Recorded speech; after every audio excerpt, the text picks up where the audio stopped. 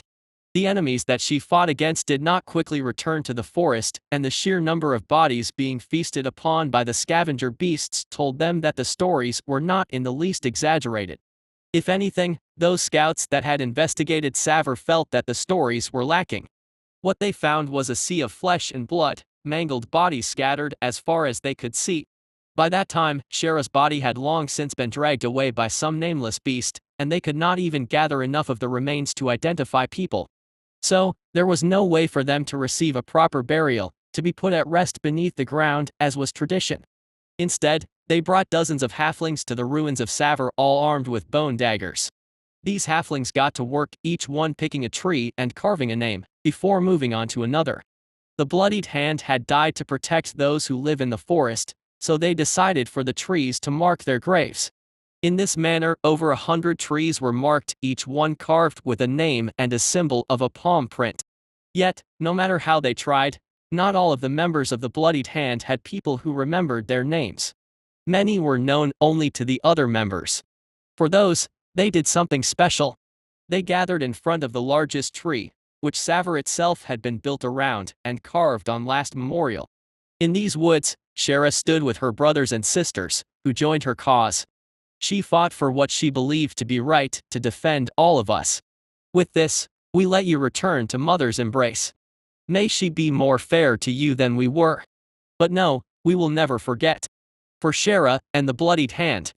This message was carved deep into the tree, causing many daggers to break as they wanted to ensure that this memorial would last until the tree itself was no more. This was the best that they could do for her, to show her wherever she was that they had not forsaken her.